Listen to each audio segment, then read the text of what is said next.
Good morning everyone, সবাইকে স্বাগতম আমাদের চ্যানেলে। তো আজকে আমরা চ্যাম্পিয়ন্স ট্রফি 2025 সম্পর্কে কিছু কারেন্ট অ্যাফেয়ার্স আমরা জেনে নেব, যেগুলি আমাদের চলতি বছরে বা তার পরের বছরও বিভিন্ন পরীক্ষায় গুরুত্বপূর্ণ। তো আমরা দেখে নিই যে প্লেয়ার অফ দ্য টুর্নামেন্ট কে হলো, এবং ফাইনালে প্লেয়ার অফ দ্য ম্যাচ কে হলো, এবং গোল্ডেন ব্যাট কে পেল। আইসিসি কন্ডাক্ট করে এটিকে, অর্থাৎ আইসিসি এটাকে আয়োজন করে থাকে। এবং এবছর অর্থাৎ 2025 চ্যাম্পিয়ন্স ট্রফিতে যদি আমরা দেখি যে আয়োজক দেশ কে ছিল, অবশ্যই আয়োজক দেশ ছিল পাকিস্তান। কিন্তু তাদের ভাগ্যটাই খারাপ যে অবশ্যই যে আয়োজক দেশ তারা, কিন্তু সেটা কি ভারত এমনই খেল দেখাইলো, তাদের এমনই ভালো প্রদর্শন করলো যে পাকিস্তান থেকে সেই ফাইনালটাও নিয়ে গেল কোথায়, দুবাইতে। অর্থাৎ এবার ভারতবর্ষ কিন্তু পাকিস্তানে যায়, হাইব্রিড মডেলে হয়েছিল। তো এবার আয়োজক দেশ যদি আমরা দেখি যে চ্যাম্পিয়ন্স ট্রফির আয়োজক দেশ, তো অবশ্যই আয়োজক দেশ হচ্ছে কি পাকিস্তান। এবং যদি অপশনে থাকে তোমার ইউএই, অর্থাৎ সংযুক্ত আরব আমিরাত, যদি প্রথম যদি থাকে অপশন যে পাকিস্তান, তো অবশ্যই আমরা পাকিস্তান দেবো। যদি পাকিস্তান না থাকে তো অবশ্যই ইউএই দেব।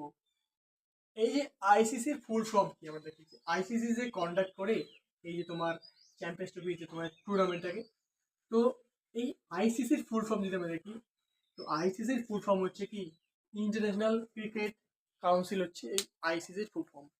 এবং এই যে আইসিসি যেটা আছে 1909 সালে এই আইসিসির প্রতিষ্ঠা হয়। কবে? এগুলো কিন্তু অবশ্যই বিভিন্ন এক্সামের ক্ষেত্রে ইম্পর্টেন্ট। এই 1909 সালে এই আইসিসির কি তোমার এস্টাবলিশ হয় এই আইসিসি। এরপর যদি আমরা দেখি যে ভারতীয় ক্রিকেট বোর্ড কি, ভারতীয় ক্রিকেট বোর্ড হচ্ছে কি বিসিসিআই। অবশ্যই কি বললাম, বিসিসিআই, অর্থাৎ board of council for cricket in India হচ্ছে কি এই বিসিসিআই এর ফুল ফর্ম। এবং এই যে বিসিসিআই যে আছে এটি 1928 সালে, অর্থাৎ আমাদের ভারতবর্ষের স্বাধীনতার আগেই এটি কি তোমার স্টাবলিশ হয়, প্রতিষ্ঠিত হয়। এবং এই যে বর্তমান কিন্তু আইসিসির চেয়ারম্যান তোমরা জানো যে অবশ্যই জয় শাহ হচ্ছে কি বর্তমানে আইসিসির চেয়ারম্যান। এটি কিন্তু এক্সামের ক্ষেত্রে খুবই গুরুত্বপূর্ণ। কি বললাম, জয় শাহ। জয় শাহ হচ্ছে কি, জয় শাহ হচ্ছে রজার বিনি। কি বললাম, রজার বিনি হচ্ছে বর্তমানে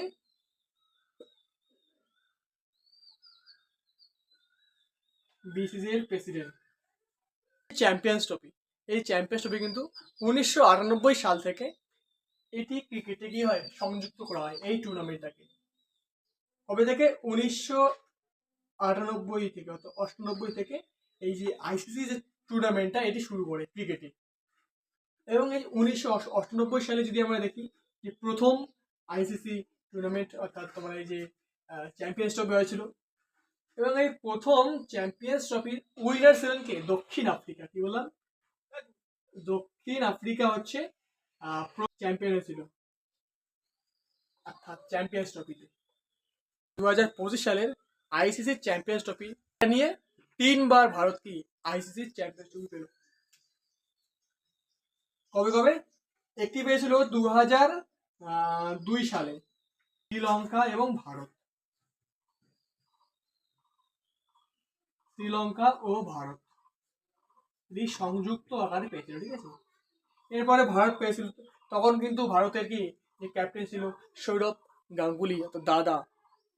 এরপরে যদি আমরা দেখি যে 2013 সালে, তো 2013 সালে যদি আমরা দেখি যে অবশ্যই যে ভারত পেয়েছিল কি চ্যাম্পিয়ন্স ট্রফি।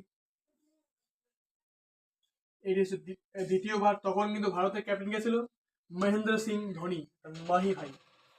এরপর যদি আমরা দেখি যে নেক্সট আমাদের এবছর 2025 সাল প্লেয়ার অফ দ্য টুর্নামেন্ট কে হয়েছিল এই চ্যাম্পিয়ন্স ট্রফিতে।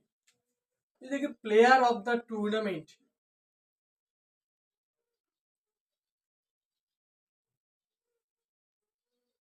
কি বললাম, প্লেয়ার অফ দ্য টুর্নামেন্ট।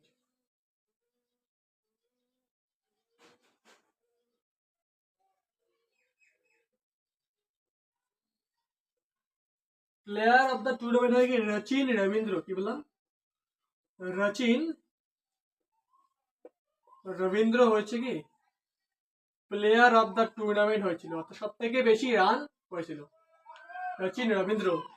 তিনি কোথাকার বাসিন্দা, তিনি হচ্ছে নিউজিল্যান্ডের বাসিন্দা, কিন্তু তিনি হচ্ছে কি ভারতীয় বংশোদ্ভূত, অর্থাৎ তার যে বাবা মা আছে, অর্থাৎ তার এখনো ঠাকুরদা ঠাকুমা এবং আমাদের ভারতবর্ষেই থাকে। এবং রবীন্দ্রকে কি তাকে গোল্ডেন ব্যাট দেওয়া হয়, কি ব্যাট দেওয়া হয়, যে গোল্ডেন ব্যাট পেয়েছিল কি রচিন রবীন্দ্র, গোল্ডেন ব্যাট পেয়েছি রচিন রবীন্দ্র। আমাদের ভারতবর্ষের পক্ষ থেকে সব থেকে বেশি রান কে করে, অর্থাৎ এই টুর্নামেন্টে শ্রেয়াস আইয়ার, শ্রেয়াস আইয়ার থেকে বেশি রান করে আমাদের ভারতবর্ষের পক্ষ থেকে। এরপর যদি আমরা দেখি যে সব থেকে বেশি উইকেটস কে পেয়েছিল, এটি হচ্ছে নিউজিল্যান্ডের পেয়েছিল, ম্যাট হেনরি পেয়েছিল সব থেকে বেশি উইকেট। কি বললাম, ম্যাট হেনরি, ম্যাট হেনরি 10টি উইকেট পেয়েছিল এই ম্যাট হেনরি। আমাদের ভারতবর্ষের পক্ষ থেকে কে পেয়েছিল, বরুণ চক্রবর্তী এবং মোহাম্মদ শামি 9টা করে উইকেট পেয়েছিল এই চ্যাম্পিয়ন্স ট্রফিতে। তোমরা জানো যে প্লেয়ার অফ দ্য ম্যাচ কে হয়েছিল, ফাইনালে রোহিত শর্মা হয়েছিল প্লেয়ার অফ দ্য ম্যাচ। এবং যদি আমরা দেখি যে এই 25 সালে চ্যাম্পিয়ন্স ট্রফি নিউজিল্যান্ডকে হারিয়ে আমাদের ভারতবর্ষ এবারের চ্যাম্পিয়ন। এবং এই যে চ্যাম্পিয়ন্স ট্রফি যদি আমরা দেখি যে ব্র্যান্ড অ্যাম্বাসেডরকে, তো অবশ্যই ভারতবর্ষের পক্ষ থেকে শিখর ধাওয়ান হচ্ছে মিস্টার ব্র্যান্ড